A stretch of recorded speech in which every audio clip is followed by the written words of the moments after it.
அதனால கொஞ்சம் ஒரு நிமிஷம் லேட் ஆயிடுச்சு.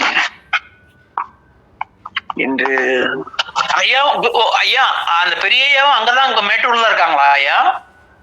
யாரு? கஞ்சமலை சிந்தரை பார்த்து. ஓ முருகா முருகா. மேட்டூர்ல இருந்து எவ்வளவு தூரங்கய்யா கஞ்சமலைங்க? 30 கிலோமீட்டருங்க. அது ரொம்ப ஃபாரஸ்டா இருக்குங்களா ஐயா? இல்லைங்க, அது டவுன்ல தான் இருக்குங்க. சரிங்க சரிங்க சரிங்க. ஐயா மேல் மேட்டூர் இல்லைங்களாங்க ஐயா? மேல் மேட்டூர் தான் இருக்காங்கம்மா.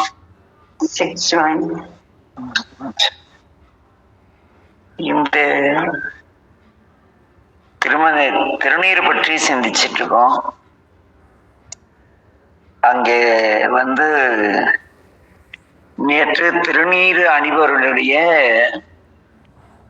தனித்தன்மைகளை சிந்திச்சோம். இதுல வேடத்தில் 2 விதம் உண்டு. ஒன்று நல்ல தவ வேடம், இன்னொன்னு பொய்த்தவ வேடம். திருமூலர் பேசுவார், என்ன பேர்?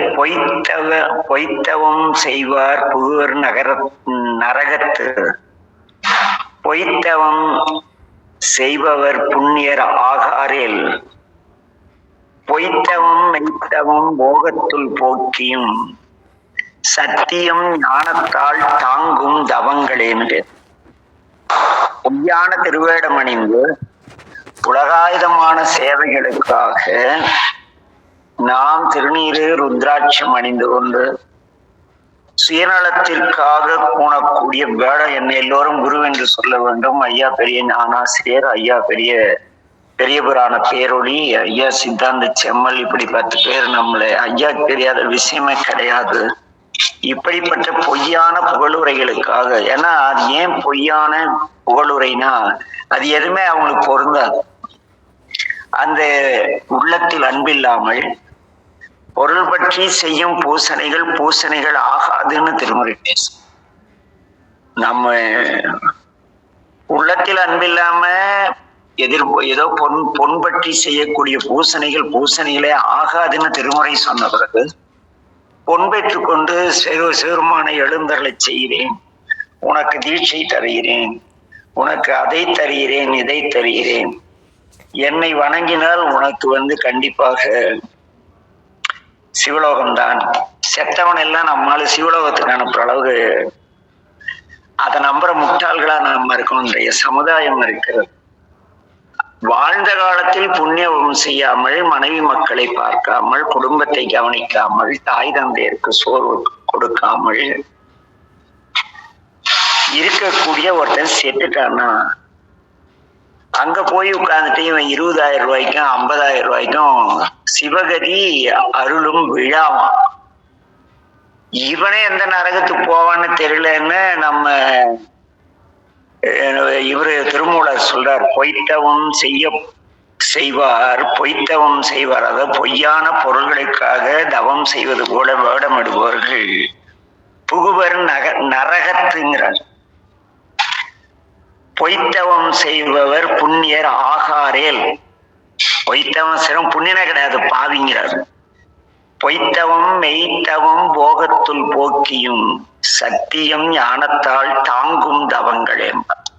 நம் நாவில் சத்தியமும் செயலில் சத்தியமும் வாழ்வியலில் சத்தியம் இருந்து வாழ்ந்தோமானால் அதுவே தவம் அப்படிங்கிறாங்க. அதை விட இன்னொன்னு சொல்லுவார், பொய்த்தவம் பூண்பார் பொசித்தல் பயனாக, மெய் வேடம் பூண்போர் மிகு பிச்சை கை கொள்வர், பொய்வேடம் மெய்வேடம் போதவே பூணினும் உய்வேடமாகவும் உணர்ந்து அறிந்தார்க்கேம்பர். அதாவது பொய்த்தவ வேடம் போட்டு நீங்க என்ன நடிச்சாலும் கூட மெய்யன்பர்கள் அவற்றை மெய்யான அந்த சத்திய வழி நடப்பவர்கள் அங்கே மிக சிறந்த நிலையிலே இறையர்களை அடைவார்கள். பொய்த்தவம் நடந்தால் நரகத்துக்கு தான் போகட்டார். சரி, இந்த என்ன சிவவேடம்? திருநீரு ருத்ராட்சம் பஞ்சாட்சரம் 16 இடங்களில் திருநீர் அணிதல், இதுக்கு சிவ வேடம்னு வரும். திருமூலர் சொல்றார் சிவவேடம் அப்படிம்பார். சரி, அந்த சிவவேடம் அணிந்தருடைய தன்மை என்ன அப்படின்னா, அருளால் அரணுக்கு அடிமை அது ஆகி பொருளாம் தனது உடல் பொற்பதி நாடி இருளானது இன்றி இரும் செயலற்றோர் இருளாம் அடிமை சிவவேடத்தார் என்பார். அருளால் இறைவனுக்கு அடிமையாக இருந்து அன்பினால் அவருக்கு பணி செய்து அந்த இறைவனுக்காக தன் வாழ்நாளில் எல்லாம் இறைவன் விரும்பக்கூடிய அழுக்காறு அவா வெகுளி இன்னா சொல் என்ற இறைவன் விரும்பாத அழுக்காறு அவா வெகுளி இன்னா சொல் நான்கையும் நீக்கி வாழ்ந்து அதற்கு பிறகு இவங்க என்ன செய்வாங்கன்னா, சாமியுடைய பொற்பதம் அவருடைய பொற்பதியை நாடி இந்த ஆன்மாக்கள் செய்யும். அப்படிப்பட்ட சிறப்புடையவர்கள் சிவவேடத்தாருங்கிறாங்க. இப்படிப்பட்ட சிவவேடத்தை இங்க அருளால் அரணுக்கு அடிமை மாதிரி நடித்து அரணுடைய ஆலய கும்பாபிஷேகத்துக்கு ஆலயத்தில் இருக்கிற வேள்விகளுக்கெல்லாம் துட்டு வாங்கி இவங்கெல்லாம் எப்படி அரண் பணி செய்யறாங்க, அரணுக்கு அடிமையானாங்கன்னு ஒன்றும் புரியல. இந்த திருமந்திரம் பெரிய புராணம் இதில் அடியாருடைய சிறப்பை படித்து விட்டு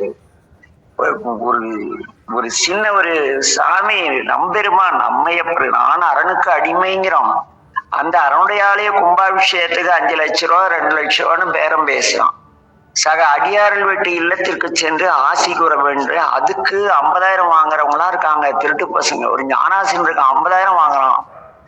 இன்னொருத்தன் இருக்கான், அவன் யாருன்னா அவனுக்கு என்ன பேருன்னா பெரிய புராண பேரொழி. அவன் ஒரு 25,000 வாங்குறான். ஒன்னும் புரியல. தகுதிக்கு தகுந்த மாதிரி ரேட் வச்சிருப்பாங்களாட்டிருக்கு. எவ்வளவு ஏமாத்துறான்னா அவ்வளவு காசு. சினிமால பொய்யா கதாநாயகனா நடிச்சு ஒரே அடியில 100 பேரை தூக்கி எறிகிறவனுக்கு எப்படி நிறைய சம்பளமோ அது போல காலமே உங்களுக்கு சம்பளம் கொடுக்கும். ஆக அருளால் அரணுக்கு அடிமையாகி கூடும் அன்பில் கும்பிடுதலே அன்றி வேறு ஒன்றும் வேண்டா தன்மையர் யாரு? அரண் அடியார்கள். அந்த மெய்த்தொண்டர்கள் அணிவது நீர். சரி, இந்த நீர் எப்படி இருக்க வேண்டும்? மணிவாசர் எளிமையா சொல்லிட்டார். என்ன? என்னையும் தன் சுண்ண வெந்நீர் அணிவித்து தூணெறியே சேரும் மண்ணும் அண்ணல் எனக்கு அருளியவாறு ஆர்பெறுவார் அச்சூடு. சாமி போய் இதாண்டா பசுமாட்டு சாம்பலு, இதுதான் நான் அணியக்கூடிய. அவர் பதி பசு பாசத்திலே பாசமாகிய பசுவாகிய ஆன்மாவை பற்றியுள்ள மலங்களை எரித்து அதை திருநீரா பூசியிருக்கார். இது உண்மை உணர்ந்த சான்றோருக்கு தெரியும். ஆனா இந்த திருட்டு பசங்க என்ன பண்றாங்க, சாமிய பசுமாட்டு சாணத்தை தான் திருநீரா வச்சிருக்காரு, அதனால நாங்க விற்கிறதா உண்மையான திருநீர் கிலோ 500 ரூபாய் அப்படின்னு கருப்பான நரநரப்பான திருநீரை கொடுத்து நெத்தியில அணிய வச்சு நெத்தியெல்லாம் கருப்பாயி கண்ணுல உழுந்து கண்ணு போய் வாங்கி அணிகிறவராது யோசிக்க மாட்டீங்க? எங்க போனாலும் கருப்பத்தின் சைவத்தின் அடையாளம் தூவெண்ணீட்டு அண்ணே என்னும் அந்த பிள்ளை சொல்லுது இல்ல. எந்த பிள்ளை? அந்த மணிவாசக பிள்ளை இருக்கால, அந்த அன்னை பத்துல வரும். என்ன அன்னை பத்துல என்ன வருது நமக்கு? அவருடைய ஆடை வரும். ஆடை எப்படி இருக்கு? தூயவன் கலிங்கத்தர் அன்னே என்னும் அப்படித்தானே சொல்றாங்க. அங்க தூயவன் கலிங்கத்தர் அன்னே என்னும் சாமி தூய வெண்ணிற ஆடையை அணிந்திருக்கிறார் என்று அந்த பிள்ளை சொல்லுது. ஆனா இங்க காவி கட்டிட்டு இவன் எல்லாம் சைவங்கிறான். ஆடையிலே சைவம் இல்லை. அணியும் திருநீற்று அந்த தூவெண்ணீர் கிடையாது. என்னப்பா இது? எப்படி இவரெல்லாம் இப்படி? இந்த நம் பெருமான் இருக்கிறாரே, இவர் ஒரு ரொம்ப உஷாரானவர். உண்மை நெறி கிடைத்து இந்த ஆன்மாக்கள் உய்யும் நிலையடைந்தால் அங்க கைலாயத்துல கூட்டம் அதிகாகி போயிடும். அந்த கூட்டத்தை குறைக்கிறதுக்காக நம்பெருமான் என்ன செய்யறாருன்னா, இது மாதிரி போலிகளை அனுப்பி குருவே சிவங்கிற வார்த்தையை வச்சு இதை வச்சுட்டு நல்ல விதமா நீ போய் பண்ணையம் பண்ணி எவனுமே தூய வெந்நீர் அணியக்கூடாது, எவனுமே வெள்ளை வேட்டி கட்டக்கூடாது, உள்ளம் தூய்மையா இருக்காம பாத்துக்க. அப்பதான் இவனெல்லாம் இங்க வந்து என்ன தொந்தரவு பண்ண மாட்டாங்க. அதனால நீ அங்க போயிட்டு போனா ஒரு குரூப்பையா அனுப்பிச்சு வச்சிட்டாரு இந்த கலியுகத்துல, குறிப்பா இந்த 20 ஆண்டுகள்ல. இதுங்கெல்லாம் என்ன பண்ணுறான், இங்க வந்து பொறுப்பா சாமி அதை செய்ய சொன்னாரோ அதை செய்ய. ஐயோ இந்த வெள்ளை திருநீராணி அதுங்க இதெல்லாம் கெமிக்கலு, இது வந்து பசுமாட்டு ஒரிஜினலு, அப்படி இப்படி சொல்லி என்ன பண்றாங்க, நம்ம திருநீரெல்லாம் கருப்பாக்கிட்டாங்க, நெத்தியெல்லாம் கருப்பாக்கி திருநீரையும் கருப்பாக்கிட்டாங்க. நடராஜாவுக்கு அதை கொட்டுற அளவுக்கு சாமி அனுமதிச்சிருக்காரு. ஏன்னா அவர் நோக்கம் வந்து உண்மை வழி நின்ற, உண்மை வழி இருக்கின்ற அறம் பொருள் இன்பம் வீடு என உணர்த்திய நம்பெருமான், நாம வழி வாழ்ந்தால் எல்லோருமே கைலாசம் போயிட்டா இந்த பிரபஞ்ச விருத்தி யார் செய்யறது? இந்த பூமி பிறந்து இங்க சில நல்லதெல்லாம் செஞ்சு ஒரு புண்ணிய ஆத்மாக்களோடு பழகி ஆலயங்கள்லாம் செழிப்புற்று, இது இங்க ஒரு சம்பவம் ஞாபகம் அறிகிறது. இந்த கலியுக புருஷன் போயிட்டு ஒவ்வொரு யுகம் பிறக்கும் பொழுது அந்த யுக தலைவர்கள் போய் நம்பெருமான் கிட்ட வரம் கேட்பாங்களாம். இந்த கலியுக புருஷன் போனா களி போய் என்ன கேட்டதுன்னா, சாமி எனக்கு நீங்கள் சில வரங்கள் தர வேண்டும். இது சிவரகசியத்திலையும் விஷ்ணு புராணம் நிறைய இடத்துல இது இந்த சம்பவம் பேசப்படுது. யுக தர்மம் வரும் பொழுது போனதும் சாமி என்னப்பா என்ன சமாச்சாரம் சொல்லுப்பா அப்படிங்கிறாரு. உடனே அந்த கலிபுருஷன் கேட்கிறான், சாமி இந்த கலியுகத்திலே உங்களுடைய ஆலயங்களில் வழிபாடு முறையாக நடைபெறக்கூடாது, உங்கள் ஆலயம் அழிந்து போக வேண்டும். பார்வதி தேவி கேட்கிறா, ஐயோ என்னப்பா இப்படி கேட்கிற அப்படின்ட்டு. சாமி சிரிச்சுட்டே சொன்னாராம், இந்த கலியுகம் அதர்மத்திற்கான யுகம். ஆக இங்கே வந்து அவன் காரணத்தை அவனிடம் கேள் அப்படிங்கிறாங்க.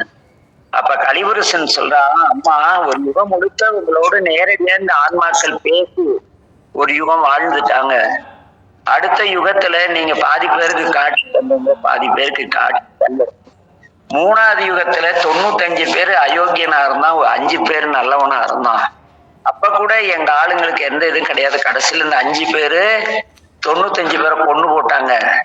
இந்த கலியுகம் வந்து அதர்மவான்களுக்கான யுகமாக இருக்க வேண்டும். சிவபெருமானோ தர்மத்தின் தலைவர். இவருடைய ஆலயங்களில் முறையான பூஜைகள் நடைபெற்றால் நான் எப்படி என்னுடைய கடமைகளை செய்ய முடியும் அப்படிங்கிறான். உடனே பார்வதி தேவி சாமியை பார்க்கிறார். சாமி சிரிச்சுட்டே சொல்றாரு, சரிப்பா அப்படி ஆகட்டும். தமிழ்நாட்டுல இருக்கிற எந்த மகாவிஷ்ணு ஆலயம் சீர்குலைந்து அழிந்து போல, எங்கேயும் மொழி பாகுபாடு வடமொழி தென்மொழி சண்டை கிடையாது. எங்கேயும் வந்து அங்க திருமண் வந்து அதே வெள்ளை கலரா தான் அணிகிறாங்க, கருப்பு திருமண் யாரும் அணியறது இல்லை. இதுல அறக்கடவுளாகிய சிறுமான ஆலயங்கள் எனக்கு தெரிஞ்ச எங்க சேலம் மாவட்டத்துல 750 சிவாலயங்கள் பால்பட்டு அழிந்து போயிருக்கு. அடியன் போய் சர்வே பண்ணி இது வரைக்கும் ஒரு 119 ஆலயங்களில் வந்து மிக சிறப்பான திருப்பணிகளை ஊர் மக்களால் செய்து வழிபாடு மிக சிறப்பா நடத்திட்டு இருக்காங்க. மீதி 600 எப்ப விடிவு காலம் வரும்னு தெரியல தமிழ்நாட்டுல மட்டும்.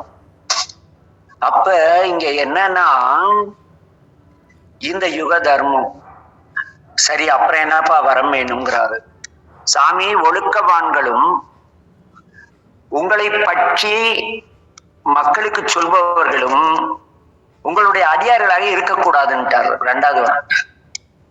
நீங்க இப்ப வர்ற சரியைக்கிரி யோகம் ஞானம் உழவர பண்ணி தொடங்கி நம்ம கூட்டிட்டு போறவன், யோக மார்க்கத்துல கூட்டிட்டு போறவன், திருமவாசகம் திருமுறை வகுப்பு எடுக்கிறவன் எவனாவது சிவனை பத்தி பேசுறாங்களா? இந்த 20 ஆண்டுகள பெருமானின் தனித்தன்மை, இந்த 64 திருமேனிகள், அந்த 27 திருமேனிகள், 64 திருவிளையாடல்கள் யாராவது நமக்கு எடுத்திருக்காங்களா? சைவம்னா என்னன்னு விளக்கிருக்காங்களா? சைவர்களுக்கு கடமை இருக்குன்னு சொல்லி இருக்காங்களா? இந்த கேள்விக்கெல்லாம் விடையே இல்லை, எவனுமே சொல்ல. எல்லாம் பெரிய புராணம் சொல்றான், கந்த புராணம் சொல்றான், அதை சொல்றான், எதை சொல்றான். சிவருமான் இப்படி அறக்கடவுள், இவர் வந்தா இந்த கடமைகளை கொடுத்திருக்கிறார், உன் குடும்பத்தை ஒழுங்கா பார்க்கணும், போக்கு வரத்து, இதையெல்லாம் சொல்லி தீட்சை கொடுங்க. தீட்சை வாங்கும் பொழுது சமய பிரவேசம், தீட்சையில சமய பிரவேசம் செய்யும் பொழுது நீ உன் பெற்றோர்களுக்கு அடங்கி இருக்க வேண்டும், பெற்றோர்களை இழிவுபடுத்தக்கூடாது, ஒரு நாளைக்கு 2 முறை குளிக்க வேண்டும், 16 இடங்களில் திருநீர் அணிய வேண்டும், இந்தந்த இடத்தில் இந்தந்த தெய்வங்கள் இருக்கின்றார்கள், நீ தினந்தோறும் மாலையில் ஆலயத்துக்கு செல்ல வேண்டும்னு நிறைய அட்வைஸ். உன்னுடைய பாடசாலையில் பயிற்றுவிக்கும் பாடங்களை ஒழுக்கமாக படித்தும் பெற்றோருக்கு பெருமை இப்படி எல்லாம் உபதேசம் பண்ணப்ப எங்க ஆசான் அடியனுக்கு சொன்னாங்க. இன்னைக்கு எத்தனை ஆசான் இதை சொல்றாங்க? உங்க வீட்டுக்காரன் வந்து திருநீர் வைக்கலையா, ஓடி போயிடுங்கிறான். இந்த வாழப்பாடியில இருந்து ஒருத்தன் அம்மையப்பர்னு என்கிட்ட வந்தாங்க, ஒரு ஆணும் பெண்ணும். வந்ததும் 2 பேரும் என்கிட்ட சொன்னாங்க, ஏன்னா இந்த திருநீர் ஒரு பொருள் எவன் கையில் இருக்கோ அதை பொறுத்து தான் வந்து அதுக்கு பெருமை. ஒரு களவாணி பைய கையில வந்து ஒரு கத்தி இருந்ததுன்னா அந்த கத்திக்கு பெருமை கிடையாது. அதே ஒரு மிலிட்டரியில போர்ஸ்ல இந்தியாவை பாதுகாக்கிற கையில கத்தி இருந்தா அந்த கத்திக்கு பெருமை. அப்ப இந்த திருநீர் இருக்கிறது அல்லவா, இதை அனைவருடைய சிறப்பு தெரிஞ்சாதான் நம்ம பயபக்தியோட திருநீர் எடுத்து வச்சுக்குவோம். இல்லைன்னா அப்படி எடுத்து இப்படின்னு போயிட்டே இருப்போம், அவ்வளவுதான். ஆக இங்க இந்த யுகபுருஷன் சப்ஜெக்டுக்கு வருவோம். இவரு கேட்டதும், சாமி அன்பர்கள் அப்படி இருக்க மாட்டாங்களே அப்படின்னாரு. நீங்கள் ஏன் மெய்யன்பர்கள், நீங்க அன்பர்களில் 2 விதமா உருவாக்கிங்க சாமி, நான் ஒரு சாய்ஸ் தரேன் உங்களுக்கு. என்னங்க, இதை வந்து அங்கங்கே அருளாளர்களை அனுப்பி பாடல்களில் வந்து மென்ஷன் பண்ணிடுங்க, குறிப்பிட்டுருங்க. புத்தி இருக்கிற ஆன்மா நல்லவங்க கூட போயிட்டோம், மத்தவன் எப்படியோ போறான், கலியுகத்துக்கு கட்டுப்பட்டு வாழட்டும். பல்லாண்டுல வரும் மிண்டு மனத்தவர் கோமின்கள் மெய்யடியார்கள் விரைந்து வம்மின் வருதா? பல்லாண்டுல மிண்டு மனத்தவர் லோகநாத் ஐயா கொஞ்சம் ஆஃப் பண்ணிக்கிங்கயா மைக் ஆஃப் பண்ணியா? இப்ப ஓகே. எதிரொலி வருது. பொய்யான ஆட்கள் இருக்காங்க. உலகாயுத தேவைகளுக்காக சிவபெருமானை வழிபடுவர்கள் எல்லாரும் பொய்யடியார்கள்.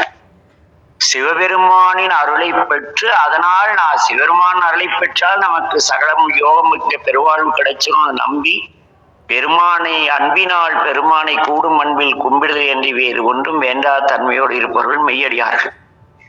இந்த இன்னும் இன்னும் ஜாலியா சொன்ன எப்படின்னா, இந்த அரசியல் கட்சி இருக்கிற கவுன்சிலரு, எம்எல்ஏ, எம்பி, மினிஸ்டர்ஸ் எல்லாம் அடியார்னு சொல்லிக்கிறவங்க. இந்த தொண்டர்கள் யாருன்னா, கொடிமரம் கட்டுவான், பட்னியோ கிடப்பான், தலைவர் வாழ்காமா, சோறு இல்லாத வீட்டுல வறுமையில கிடப்பான். என்ன இந்த அடியார்கள் அப்படின்னு சொல்ற இன்றைக்கு வாழ்ந்த இந்த பொய்யடியார்கள் எப்படின்னா, சாமி பேரை சொல்லி நல்ல துட்டு பார்த்துட்டு லக்ஸரியா வாழ்வாங்க. மெய்யடியார்கள் அவன் வேலை வெட்டி போய் சம்பாரிச்சுட்டு சிவனுக்கு ஏதோ தன்னாலாத ஒரு பூ, ஒரு முளம் தண்ணி, ஒரு முளம் பூ, ஒரு குடம் தண்ணி, இல்ல ஏதோ நம்மளால் ஆனது சாமிக்கு ஒரு ஊதுபத்தி, அப்படி போயிட்டு இருப்பாங்க. ஆக இங்க என்ன சொல்றாரு, மிண்டு மனத்தவர்னா தன் சுய தேவைகளுக்காக வாழ்வியல் ஆதாரங்களுக்கான பொய்யான பொருள்களில் செழிப்பு வேண்டி இறைவனை வழிபடுவர்கள் மிண்டு மனத்தவர்கள். மெய்யடியார்கள் யாருன்னா, எல்லா உயிர்களும் இன்பற்றுவால இவருடைய வாழ்க்கை ஒரு உதாரணம். பாரு, இந்த ஐயா கஷ்டத்துல இருந்தாரு, சிவனை கும்பிட்டாரு, இவ்வளவு நல்லா வந்துட்டாரு, நம்மளும் கும்பிடுவோம்னு தூண்டக்கூடியவர்களுக்கு மெய்யடியார்கள்னு பேரு. திருவாசகம் பேசும், பொய்யர்தம் பொய்யனை மெய்யர் மெய்யை பாடி பொச்சுண்ணும் இடித்தும் நாமி. பொய்யான அடிக்கிறவனுக்கு பொன் பொருள் போகம் இதுக்காக படிக்கிறியா, இதெல்லாம் வச்சுக்க, ஆனா என்ன அருள் கிடையாதுன்றான்.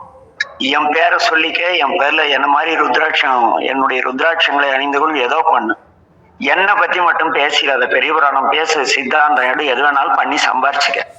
இந்த சிவன் ஒரு ஆளு, இவர் இப்படி இருக்காரு. ஏன் சிவாலயத்துல சிவன் மட்டுமே கடவுள்னா, சிவாலயத்துல எதுக்கு விநாயகரை, எதுக்கு முருகப்பெருமான், எதுக்கு நத்தன கணபதி, எதுக்கு தட்சிணாமூர்த்தி, எதுக்கு அண்ணாமலையார், எதுக்கு மகாவிஷ்ணு, பிரம்மா, துர்க்கை, சப்த மாதாக்கள், நவகிரகங்கள்லாம் சிவாலயத்துக்குள்ள எப்படா வந்ததுன்னு விளக்கி சொல்லக்கூடிய அவர்களை வந்து யாரும் விளக்கி சொல்லக்கூடாது.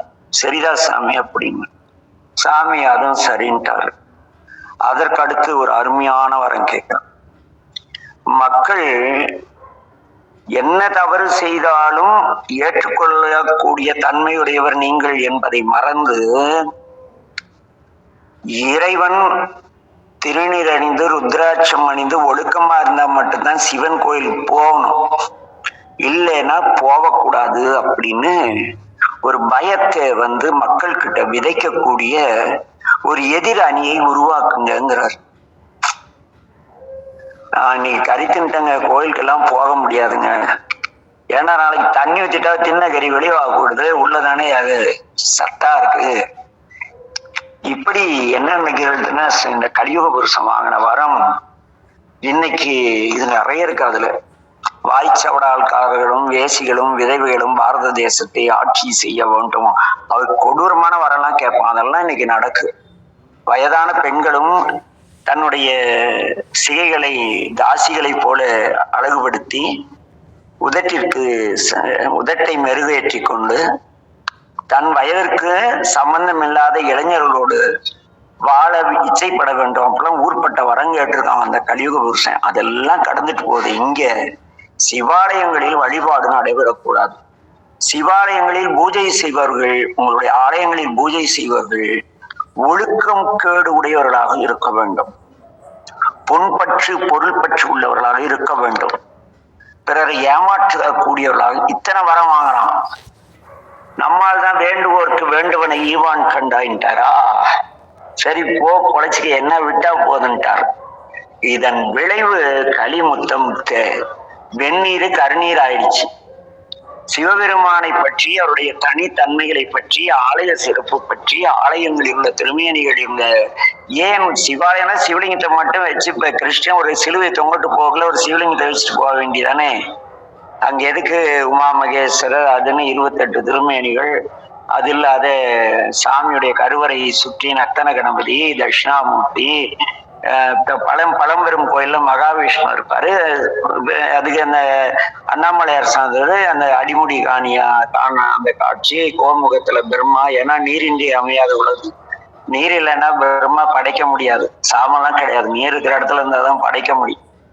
அப்புறம் அந்த பக்கம் வெற்றிக்கு அதிபதியான துர்கை. இப்படி எல்லாம் ஏன் வச்சாங்க, அதெல்லாம் விளக்கம் சொல்லணுமா இல்லையா? குருமார்கள் எத்தனை பேர் இதுக்கெல்லாம் விளக்கம் தராங்க. ஆக இதையெல்லாம் தெளிவுபடுத்தி செய்யக்கூடியவர்கள். அவன் கேட்கிறான் புத்திசாலித்தனமா. அப்படிப்பட்ட மெய்த்தொண்டர்களை இந்த பொய்யானவர்கள் இவர் எங்கள் பால் கொண்ட ஆற்றாமையினால் பொறாமையினால் விமர்சித்தார் என்று கூற அதை மக்கள் நம்ப வேண்டும். இன்னைக்கு பாருங்க, யோக மார்க்கத்துல இருந்து இன்னைக்கு சிவனடியார் குரூப்ஸ் வச்சு நடத்துறவங்க, அறக்கட்டளை எல்லாரும் பாருங்க, அவங்கள குருவே சொல்லி இவன் போட்டோ வச்சு கும்பிட சொல்லிட்டான். அன்னைக்கு பவானியில ஒரு வீட்டுக்கு போயிருந்தேன், அரிசி சேகர்னு ஒரு ஐயா வீட்டுக்கு. ஒரு லைஃப் சைஸ்க்கு அவங்க குருநாதர் போட்டோ வச்சு அவர் கால் கிட்ட சிவருமான லிங்க திருமணியை வச்சிருக்கான். என்னடான்னே, குருவே சிவங்கய்யா, இதுவா குருவே சிவம்? ஆக இப்படியெல்லாம் இல்லாத மெய்த்தொண்டர்கள் அணிவது நீரு. ஆக என் அன்பின் உறவுகளே, இந்த திருநீர் மிக சிறந்தது. எப்படிப்பட்டது? ஞானசம்பந்த பிள்ளை தவிர யார் இதற்கு சரியான விளக்கம் சொல்ல முடியும்? மந்திரமாவது நீர். மந்திரம்னா நமசிவாய மந்திரம் கிடையாது, மண்ணும் திறம். ஒரு பொருளை அடைவதற்கான வழியாக உறுதுணையாக இருப்பது நீர். ஏனெனில் திருநீர் அணிந்தால் நீங்கள் வாய் மெய் பேசுவார்கள், வாயிலே மெய் மட்டும்தான் பேசுவார்கள். இவர்கள் உள்ளம் தூய்மையை தான் அணிந்துள்ள திருநீற்றை போல என்று உங்களை நம்பி வாழ்க்கை எல்லோரும் உங்களை ஏற்றுக்கொள்வார்கள். அப்பொழுது உங்கள் வாழ்க்கை சிறப்பாக இருக்கும். ஆக மந்திரமாவது நீர். நாம் மண்ணும் திறம். இந்த உலகத்தில் எதையெல்லாம் அடைய நினைக்கின்றோமோ அத்தனைக்கும் உறுதுணையாக இருப்பது நீர். வானவர் மேலது நீர். இந்திராதி தேவர்கள், மகாவிஷ்ணு எல்லோருமே திருநீர் அணிந்துதான் இருக்கிறார்கள் அப்படிங்கிறார். சுந்தரமாவது நீர். திருநீர் வச்சு பாருங்க, நீரில்லா நெற்றிப்பாள் அப்படின்னாரு ஔவையார். திருநீர் இல்லாத நம்ம பாலசுப்ரமணியா கோட் போட்டுட்டு அதுல இருக்கிற போட்டோ பார்த்தா எனக்கு கடுப்பு ஆகுது. ஏன்னே தெரியல. அவரு கொஞ்சம் நெத்தி நிறைய திருநீர் வச்சு அப்படி அழகா ஒரு போட்டோ போட்டாருன்னா அவர் இன்னும் அழகா இருப்பாரு. ஐயா கண்டிப்பாக. அப்ப இன்னொரு பாலசுப்ரமணியன் ஐயா வந்திருக்காங்க. உங்ககிட்ட இருக்க உரிமையோட அவர்கிட்ட சொல்ல முடியாது. கொஞ்சம் அவர்கிட்ட இதே மாதிரி இன்னொரு இதான் சொல்லலாம். ஐயா, நீங்க அந்த சின்னதா திருநீர் வச்சுட்டு 3 விரல்ல அழகா புருவ கடைசியில இருந்து இந்த அப்படி அழகா திருநீர் வச்சா எவ்வளவு அழகா இருப்பீங்க இல்ல? உங்களை பார்த்தா என்னுடைய பெரிய தகப்பனாரும் உங்க புகைப்படம் பார்த்தா என்னுடைய பெரிய தகப்பனார் ஞாபகம். அவர் அப்படி உங்களாட்டம் கிட்டத்தட்ட உங்களாட்டமே இருப்பாரு. அப்படி நெற்றியில 24 மணி நேரம் நெற்றியில திருநீர் அப்படியே மங்காமல் நெஞ்சிருப்பார். அவரு பேரு பாத்தீங்களா? கீழே இருக்கிற ஆள் பேரு நவநீதன். இவர் நவநீத கிருஷ்ணன், அவரு நவநீதன். ஆக சுந்தரமாவது நீர். திருநீர் வச்சா மூஞ்சிக்கு ஒரு கெட்டப் வந்துடும். கருப்பு திருநீர் வச்சீங்களா சகிக்காது. ஏன்னா குடிக்கலையான்னு கேக்குற மாதிரி இருக்கும். மணிவாசல சுண்ண வெந்நீர் அணிந்து வெள்ளையா இருக்கிறது எந்த திருநீரா இருந்தாலும் வாங்கி அணிங்க. அது ஒண்ணு சாமி கோச்சிக்க மாட்டார். இது புற அடையாளம் மட்டுமே. நீங்கள் உள்ள தூய்மையராக இருக்கின்றீர்கள் என்பதை உலகு காட்ட நீங்கள் ஆசைப்பட்டால், அது சித்தநாதா இருந்தாலும் சரி, அந்த ஏதோ ஒண்ணு வெள்ளை கலரா தண்ணியில கலைச்சா வருதா, நெத்தியில வச்சா கருப்பாகாம இருக்கா, அந்த திருநீரை வாங்கி அணிங்க சாமி. யாராவது பாலகிருஷ்ணன் ஐயா, நீங்க அடுத்த தடவை வந்தீங்களா? சித்தர் கோயில் அன்னைக்கு வந்தீங்களே, ஒரு பை நிறைய அள்ளிக்கிட்டு போயிருக்கலாம் இல்ல? வெந்நீர் அதெல்லாம் யாரும் அள்ளிக்கிட்டு போக மாட்டேங்க. கருப்பு திருநீர்னா 500 ரூபாய் போட்டுவாங்க.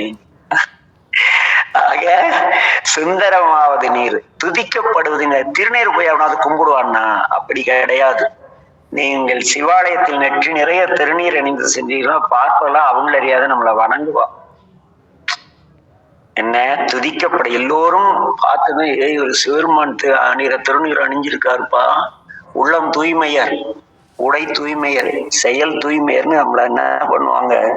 வணங்குவாங்க. துதிக்கப்படுவது நீர். தந்திரமாவது நீர்.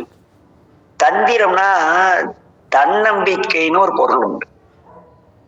தந்திரம் அது ரகரம் மாறி வரும். ஆனா இந்த இடத்துல தந்திரம் என்பது புத்திசாலித்தனத்தை காட்டக்கூடிய ஒரு வார்த்தை. அவன் சரியான தந்திரக்காரன்ப்பா, எங்க விட்டாலும் ஜெயிச்சுட்டு வந்துருவாம்பாங்க. கேள்விப்பட்டிருப்பீங்க எல்லோரும். ஐயோ, அவன் சரியான தந்திரசாலிப்பா, எந்த பிரச்சனை இருந்தாலும் தப்பிச்சுட்டு வந்துருவான். அப்ப தந்திரம் என்பது என்ன? புத்திசாலித்தனத்தின் ஒரு தனி பெயர் அது, தந்திரம். ஆக உங்களை பார்த்தாலே அவனுடைய ஐயா திருநீர்லாம் வச்சிருக்காருப்பா, அவர்கிட்ட இங்கெல்லாம் அசிங்கமா பேசாது. இந்த வார்த்தை நான் நிறைய இடத்துல டீ கடைகள்லாம் போயிட்டு நிக்கக்குள்ள, டேய் அந்த ஐயா திருநீர் வச்சிருக்காரு, இப்படி எல்லாம் அசிங்கமா பேசாதீங்கடா. அப்ப அவன் நெறிப்படுறான்ல. அப்ப அங்க என்ன ஆகுது? தந்திரமாவது நீர். அவனுக்கே தெரியாத அவனை செலவு பண்ணது திருநீர். ஆக இது தந்திரம் தானே. சமயத்தில் உள்ளது நீர். அது என்ன சமயம்? சமயவாதிகள் தத்தம் மதங்களே அமைவதாக அரற்றி மலைந்த நறுங்கிறார். சைவ சமயிகளும் கண்டிப்பா அப்படித்தான். சிவன் இங்கு மட்டும்தான் இறைவன் இருக்கிறார், எங்கும் இல்லை என்று எவன் சொல்கிறான் அவன் சைவன் கிடையாது. அவன் சைவ சமயத்தை சேர்ந்தவன்.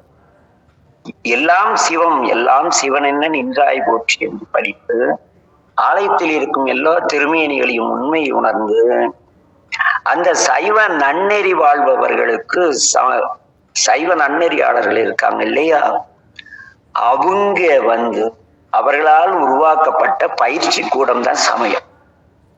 ஆக சமயத்தில் உள்ளது நீர். ஒரு சமயத்துக்குள்ள நீங்க வரீங்கன்னா, கிறிஸ்டினா சிலுவை மாட்டுவோம், இஸ்லாத்துல குள்ளா போட்டு விடுவாங்க, திருமணம் அணிவிப்பாங்க வைஷ்ணவர்கள். மற்ற எல்லா இடங்களிலும் திருநீரை வழங்கப்படும். காளியம்மன், மாரியம்மன், விநாயகர், முருகர், எந்த கோயில் போங்க, முனிப்பசாமி, கருப்புசாமி, வெள்ளசாமி, எல்லா சாமி கோயிலும் எது கொடுக்குறாங்க? திருநீர் கொடுக்குறாங்க. ஏன்னா எல்லோரும் யாரு? இந்துக்கள்ங்கிற பொது கேட்டகரியில இருக்கிற சமயத்தில் உள்ளவர்கள். இந்து சமயம் அப்படி வச்சுக்கோமே. ஆக சமயத்தில் திருநீர் அணிஞ்சவன் பூரா இந்துங்கிறான்.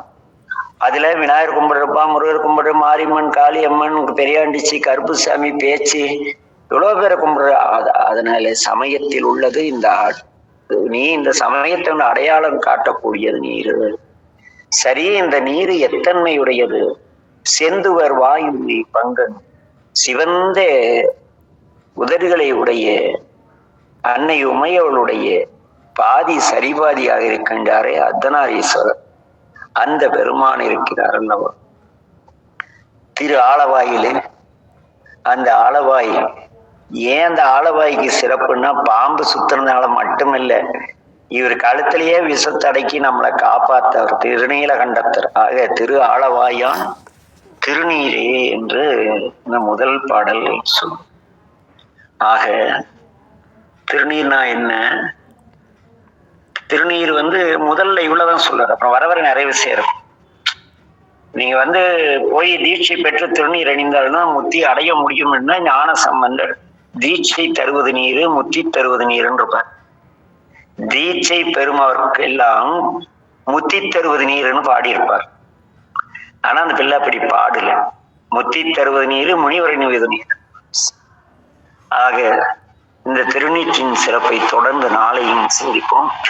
ஏனெனில் இன்னைக்குதான் திருநீரை கையில எடுத்திருக்கோம். இதுக்கு முன்னே அந்த திருநீர் அணிவருடைய பெருமை. ஏனெனில் ஒரு பொருள் யாரிடத்தில் இருக்கிறதோ அதை வைத்துத்தான் அந்த பொருளுக்கு மரியாதை. என்ன, ஒரு உடைவாள் ஒரு அரசன் கையில் இருந்தால் அந்த வாளுக்கு பெருமை. அதே வாள் ஒரு கொலைகாரன் இருந்தால் வாளுக்கு சிறுமை. அதுபோல இந்த திருநீர் அவ்வளவு உயர்ந்தவர் அணிந்த திருநீர். இதை உயர்ந்தவர்கள் அல்லாதவர்கள் அணியும் பொழுது அது கருநீரா மாறிடுச்சு. பால்கொள் வெந்நீற்றாய் என்னையும் தன் சொன்ன வெந்நீர் அணிவித்து, என்ன எத்தனை சொல்றாருல்ல. அந்த அன்னை பாத்துல மிக அழகா பேசுவார். என்ன பேசுவாங்க? சாமி உன்னை ஆட்கொண்டவர் யாரடின்னு அந்த பெண் கேட்கும். அப்ப நித்தம் அழகிய சித்தம் அழகிய ஏதோ அப்படியே சொல்லிட்டு தூயவெண் கலிங்கத்தை சுண்ண வெந்நீற்றர் அன்னை எண்ணம் என்னங்கோ சுண்ண வெந்நீற்றர். அவர் இன்னொரு இடத்துல சொல்றாரு, என்னையும் தன் சுண்ண வெந்நீர் அணிவித்து தூணெறியே சேருவண்ணம் அண்ணல் எனக்கு அருளியவாறு ஆர்வருவார் அச்சோடு. யாருக்கையா கிடைக்கும்? என்ன சுண்ண வெந்நீர் அணிவித்திருக்கிறார்.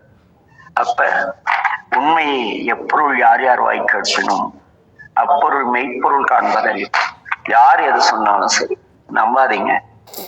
சான்றோர்கள் எப்படி வாழ்ந்தார்கள்? ஒரு நம்முடைய திருத்தொண்ட புராணத்திலே பேசப்படும் அடியார்கள் அவருடைய தன்மை நேற்று சிந்தித்தோம். அந்த தொண்டர்தம் பெருமை சொல்லவும் பெரியும். எப்படிப்பட்ட தன்மையாளர்கள் என்றெல்லாம் நீங்கள் யோசித்து உங்களுக்கு உபதேசம் செய்வர்கள் பெரிய புராணம் எடுப்பவருடைய வாழ்வியல் பின்னணிகளை கவனியுங்கள். ஏனெனில் இந்த யுக தர்மம் உண்மையான அன்பர்களை வெளியே வரவே விடாது. அவர்கள் தள்ளிடுவாங்க. என்ன நிச்சயம் என்னையே ஒருத்தன், நான் ஏற்கனவே சொல்லியிருக்கேன், நான் ஆளாக்கிய ஒரு பையன் இந்த காலத்துல பெத்த பிள்ளைங்களே சொன்ன பேச்சுக்கள் ஏதோ வந்தையான் சொன்னையான், எங்களை பார்த்து பொறாமையில நீ இப்படி எல்லாம் சொல்லிட்டு இருக்க, உனக்கு வயசாட்சியை தேவைக்கிறதா அறிவு கிடையாதுன்னு கத்தி எடுத்து கழுத்துல வச்சுட்டான் அறுக்கிறதுக்கு. அப்புறம் என்ன நினைச்சானோ தெரியல, இந்த ஒரு தடவை பொழைச்சுப்போ, ஞானாசிரியை பற்றியும் அருட்குருநாதரை பற்றியும் அவர் மேல் கொண்ட பொறாமையினால் நான் இப்படி செய்யணும்னு என்கிட்ட ஒரு பேப்பர் எழுதி கொடுத்து படிக்க சொன்னோம். அதை வாட்ஸ்அப்ல படித்தேன். சைவம் வாழ்க, சைவம், ஈசனு எல்லா இதுலயும் ஒரு 3 ஆண்டுகளுக்கு முன்பு எல்லா வாட்ஸ்அப்லையும் அதை அவங்க வெளியிட்டாங்க. ஏனெனில் இங்கு அன்பை தவிர வேறு எதை உங்களிடம் சொக்கரே எதிர்பார்த்தாலும் அவர் ஒரு டுபாக்கூர், ஒரு பொய்யானவர். இதை புரிந்து கொண்டு திருவருள் பெற அனைவரும் முயற்சிக்க எல்லாம் உள்ள என் தந்தை மேட்டூர் மீனாய் சுகநாத பெருமான் கருணை திருவருளை வேண்டி அடியேன் நிறைவு செய்கிறேன். இன்று புதிதாக ஐயா பாலசுப்ரமணியம் ஒரு ஐயா வந்திருக்காங்க. ஐயா நீங்க எந்த ஊருங்கய்யா? ஐயா தென்காசி பக்கம் இடைக்கால், எனக்கு குற்றாலம் பக்கம். ஓ சிவசிவா. அவங்க திருநாவுக்கு இருக்காங்க. அவங்களுக்கு நான் அவங்க ரிலேஷன் வைங்களேன், அவங்களுடைய குரூப்ல நான் இருக்கேன். சரி சரிங்க, நான் அந்த குரூப்ல போட்டு விடுதேன், நீங்க கேளுங்க, அவங்களுக்கு என்னன்னாலும் பதில் சொல்லிடுவாங்க அப்படின்னு இன்னைக்கு தான் பேசணும். ரொம்ப நாள் ஆச்சு பேசி. சிவசிவா திருவருள் இன்னைக்கு தான் பேசல. ஐயா தான் சொன்னாங்க என்கிட்ட. சிவசிவா சரிங்கய்யா, உங்களை சந்திச்சதுல மிக்க மகிழ்ச்சி. ஏன்னா எங்க பெரியப்பா எங்களை விட்டு கிளம்பி போய் 30 வருஷம் ஆகுது. எல்லாரும் பார்த்ததும் எல்லாம் நம்மால் போட்டோ இருக்கேன். அவர் கண்ணாடி போட மாட்டாரு, நெத்தி நிறைய திருநீர் வச்சிருப்பாரு. இவர் சின்ன ஐயாவுக்கு எந்த ஊரு? அவன் மேட்டூருங்கய்யா, மேட்டூர் டேம், அணைமேல் டேமா. சரியா சரியா. அதாவது ஐயா, இப்ப உத்திராட்சம் போட்டிருக்கோம், அதாவது தங்கத்தினால போடுறது சரியா, வெள்ளினால போடுறது சரியா? அது வசதிக்கு ஏற்ப போட்டுக்கலாங்க. அது ஒன்றும் என்ன, கவசம் போட்டா ருத்ராட்சம் சீக்கிரமா உடையாது, அதுக்கு தான் கவசம் போடுறது. நைட்ல காட்டிக்கணுமோ? அப்படியெல்லாம் இல்லைங்கய்யா. எல்லாம் கிடையாதா? சரி சரி சரி. அதெல்லாம் எல்லாரும் பாத்ரூம் போகும்போது காட்டணும் அப்படி எல்லாம் சொல்றாங்களே, அதை வச்சு காட்டேன். அதுல லூஸ்ங்க அப்படி சொல்லுவாங்க. சரி, கிடையாது. அதெல்லாம் கண்டமணி எல்லாம் கழட்டுங்க. கண்டமணி வந்து திருமாங்கல்யத்துக்கு இணையானதுங்கய்யா. சிவபெருமான அணிவிக்கக்கூடிய தாலி. ராத்திரியில மனைவி தாலியை கழட்டி வச்சா எவ்வளவு அசிங்கமோ அதை விட அசிங்கம் அந்த அப்பப்ப கண்டமணியை கழட்டுறது. கண்டமணியை கழட்டல, திரும்ப இந்த இது நேர ஜபமாலையே அது அது உட்கார்ந்தா அசிங்கப்படும்னு கழட்டுறதுங்க. அதுதான் சொல்றது. எனக்கு எதுக்காக கழட்டி கழட்டி போடணும்னு வந்துருச்சுன்னா, அந்த கழுத்து வலி இருந்தது, அதுக்கு தைலத்தை போட்டு தடவி விடுறாங்க. அப்போ அதை கழட்டி காட்டி போடும் போது கொக்கி போயிடும் அப்படிங்கிறதுக்காக காட்டி வச்சேன். அது ஒண்ணும் பிரச்சனை இல்லைங்க. ஆனா உத்திராட்சத்தை போட்டு போய்கிட்டு இருக்கேன். நீங்க பகல்ல பூரா போட்டுக்கிடுறது, நைட்ல கட்டி வச்சிருக்கேன், அப்படி வச்சுக்கிட்டு இருக்கேன். தவறு இல்லைங்க. ஏன்னா வந்து இரவு உறங்கும் பொழுது சமயத்துல நாம அணிந்திருக்கும் ருத்ராட்சமே பிஞ்சு அந்த ஜப்பமாலை எல்லாம் அருந்து போக காரணம் இருக்கு. அதான் அந்த மணியே கழட்டி போடணும். ருத்ராட்சம் ஜபமாலை எல்லாம் கழட்டலாம். ஒண்ணு அடியனே வந்து இரவு தூங்கும் பொழுது ஜபமாலையை வந்து அர்த்தஜாமம் முடிச்சுட்டு கழட்டி போட்டுக்கலாம். சரியா சரியா. அதான் இருந்தாலும் கேளுங்க அப்படின்னு சொல்லிட்டாங்க அவங்க. ரொம்ப சந்தோஷம் ஐயா, ஐயா கிட்ட பேசுனது. இனிமே உங்க இதை நான் இப்போது கேட்டுக்கிட்டு அப்புறம் வந்துடுவேன். அந்த டயத்துல 8:20 டயம் என்ன சொல்லியிருக்காங்க. ஆமாங்கய்யா, 8:20 9 வரைக்கும் ஆகும். 9 மணிக்கு க்ளோஸ் பண்ணிடுவோம். சரி சரியா சரியா. நான் வேற 9 ஓடிக்கிட்டு காலம் கருதி கட் பண்ணிடுவீங்க. சரி சரி சரி சரியா சரியா. ஐயா அங்க இருக்கீங்க. ஐயாவுக்கு எத்தனை குழந்தைகள் ஐயா? எனக்கு மீனாட்சின்னு ஒரு பொண்ணு மதுரையில கொடுத்திருக்கேன். மாப்பிள்ளை பேரு சோமசுந்தரர். சரி சரி. எங்க அப்பா பேரு சோமசுந்தரம். ஓ சரி சரிங்க.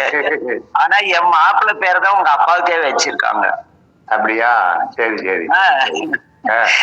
என் மாப்பிள்ளை தான் மதுரையில ரொம்ப முத இந்த சோமசுந்தர பாண்டியன்னு பேர் வச்சுக்கிட்டவர். அப்படியா? சரி சரி சரி சரி. ரொம்ப சந்தோஷம். ஓரளவு பேரு நாமெல்லாம் உங்களுக்கு ஒத்து வருது பாருங்க. ஆமா, இறைவன் முதல் முறை பார்க்கும்போது இவ்வளவு தூரம் ஒரு சொந்தத்தை கொண்டு விடுதாரு. ரொம்ப சந்தோஷம் ஐயா. நாளைக்கு வருவீங்கல்ல? திருவள்ளுவர் நாளைக்கு வச்சிருக்கோம்னு நம்புறேன், அதனால கண்டிப்பா வருவாங்க. நம்ம டெய்லி விடல, டெய்லி. ஆமாங்க, நான் வந்திருந்தேன் ஐயா, வந்திருந்தேன். சும்மா திருவாசகம், மத்தெல்லாம் திருவாசகம் அதெல்லாம் படிச்சுட்டு இருக்கு. சரிங்க. நீங்க இதை கேட்கறதுல எவ்வளவு சந்தோஷமா இருக்கு. நீங்க எல்லாமே நல்லா சொல்றீங்க. சாமி திரும்ப அதேதான் படிச்சுட்டே இருக்கு. அதாங்க, சாமி பெருமான் எதுக்கோ சொல்றாரு, கேட்க வேண்டியதானுங்க. சரி சரி சரியா சரியா. இந்த கையில இறக்கட்டைகள் கொஞ்சம் அது ரொம்ப சிறப்பா நடத்தாங்க. சரிங்கய்யா. அதுல இருக்கேன்.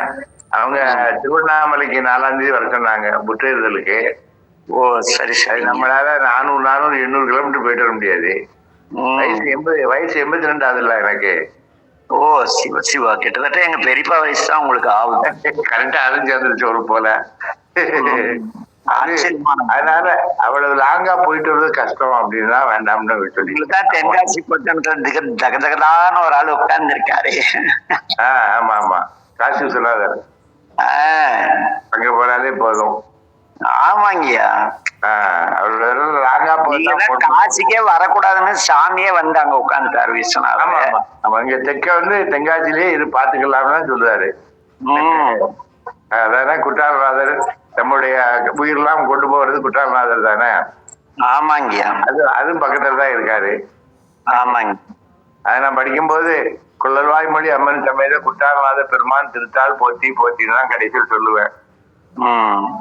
அது மாதிரி அழகா பேசுற குற்றாலத்துறையும் கூத்தாவும் குறைகளுக்கு கற்றாவின் மனம் போல கசிந்துருக வேண்டும். வேற எங்கேயும் அந்த மாதிரி கேட்க மாட்டேன். என்னுடைய வழிபாடு, நான் என்னுடைய தினந்தோறும் வழிபாட்டு பாடல் குறும்படாங்கய்யா, திருந்த மதிசூடி. ஆமா, அது ரொம்ப அற்புதமான பாடல் இல்ல, திருந்த மதிசூடி. இங்க இந்த பக்கம் எல்லாம் வருவீங்களா ஐயா? குற்றாலம் தென்காசி எல்லாம் அப்பப்ப ஏதோ தோணுனா சாமி கூப்பிட்டா வருவீங்கயா. சரியா சரியா, வரும்போது சொல்லுங்க, எங்க வீட்டுக்கெல்லாம் வாங்க. கண்டிப்பா வரேங்கய்யா. ரொம்ப சந்தோஷம் ஐயா. அதாவது திருவள்ளால் வந்து இன்னைக்குதான் சிதறுவல ஒருத்தர் அவர் வீட்டுக்கு கூப்பிட்டாரு இளம்பிள்ளைக்கு.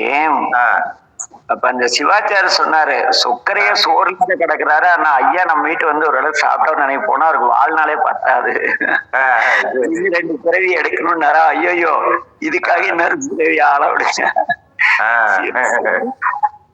கண்டிப்பா திருவருள் கோட்டைக்கும் பொழுது வராங்க. தென்காசியில தேவதர்ஷினின்ட்டு ஒரு பாப்பா, என்னுடைய மருமகள், நேற்றுதான் அவளை பத்தி பேசணும் கொழுல. அவங்க அப்பா வந்து ஸ்டுடியோ வச்சிருக்காங்க. நடராஜா அபிஷேகம் மிக சிறப்பா சிதம்பரத்துக்கு 6 காலம் போகக்கூடியவரு. அவங்க போட்டோ ஸ்டுடியோ வச்சிருக்காருங்க. நான் அவங்க வீட்டுக்கு எல்லாம் வந்திருக்கேன். தென்காசியில? ஆமாங்க. அடுத்த தடவை வந்தா நேரா உங்க வீட்டுக்கு தான். எங்க பெரியப்பா இருக்குள்ள, நான் என் மாமா வீட்டுக்கு வரேன். சரியா சரியா சரியா, வாங்க வாங்க வாங்க. ரொம்ப சந்தோஷம் ஐயா. டக்குன்னு பேர சொல்லி அப்படிலாம் சொல்லுவீங்க. ரொம்ப முன்காலத்துல ஏதோ ஒரு தொடர்பு இருந்திருக்கு என்ன. கண்டிப்பா ரொம்ப சந்தோஷம் ஐயா. நாளை சந்திப்போம் எல்லோருக்கும். நாளைக்கு நான் வந்துடுவேன், நாளைக்கு வந்துடுவேன். எல்லாம் உள்ள சொக்கராது பேரது கருணை உண்டாகட்டும். நமச்சிவாய வாழ்க. நமச்சிவாய வாழ்க ஐயா. அனைவருக்கும் நமச்சிவாய வாழ்க. ஞான சம்பந்த பெருமாள் வாழ்க. நமச்சிவாய வாழ்கையா. நமச்சிவாய நமச்சிவாய வாழ்கையா. ஐயா உங்க நம்பர் மட்டும் தந்துருங்க. பாலசுப்ரமணியம் ஐயா. ஐயா உங்க நம்பர் மட்டும் தந்தீங்கன்னா ஐயாவுடைய பதிவுகள் டெய்லியும் குரூப்ல போட்டுட்டு இருக்கிறோங்க ஐயா. சரி, எத்தனை மணிக்கு? டெய்லியும் காலையிலயும் நேரம் கிடைக்கும் போதெல்லாம் அவருடைய பதிவுகள் வந்துட்டு இருக்கு. காலையில எத்தனை மணிக்கு? காலையில கிளாஸ் கிடையாதுங்கய்யா, வீடியோ பகிரப்படுங்க ஐயா குரூப்ல. காலையில 8 மணிக்கா? இல்லைங்க ஐயா, காலையில கிடையாது, வீடியோ மட்டும் வந்துட்டு இருக்குங்க. சொற்பொழிவு சம்பந்தமா அவர் நிறைய பதிவெல்லாம் எடுத்து வச்சிருக்கிறாரு. சரி சரி சரி, அதெல்லாம் உங்களுக்கு நான் அனுப்பிச்சி விட்றேன், குரூப்ல ஆட் பண்ணி விட்றேன். சரியா சரியா, உங்க நம்பர் சொன்னீங்கன்னா ஆட் பண்ணி விட்றேன். அனுப்புங்க அனுப்புங்க அனுப்புங்க. உங்க நம்பர் சொல்றீங்களா? ஆமா ஐயா உங்க நம்பர் சொல்றீங்களா ஐயா? 944 944 944 39 39 71 71 711. ரொம்ப சந்தோஷங்க ஐயா, உங்க வருகைக்கு நன்றிங்க ஐயா. உங்க வருகை மகிழ்ச்சி அளிக்கிறது. ஐயாவோட பேசுறதுக்கு இறைவன் இருந்து எவ்வளவு இது செஞ்சிருக்காரு நமக்கு. இல்லைங்கய்யா, அந்த வயசுல வந்து உங்க ஆசீர்வாதம் பண்றதுக்கு ரொம்ப நீங்க வந்தது ரொம்ப மகிழ்ச்சி அளிக்குதுங்கய்யா. ரொம்ப சந்தோஷம், ரொம்ப சந்தோஷம். நமச்சிவாய வாழ்க. இருந்து எல்லா செவரையும் பேசுனது ரொம்ப சந்தோஷம். நன்றிங்கய்யா, நன்றி. நன்றிங்கய்யா, நன்றி. நமச்சிவாய வாழ்க. அனைவருக்கும் நமச்சிவாய வாழ்க. நமச்சிவாய வாழ்க. நமச்சிவாய வாழ்க.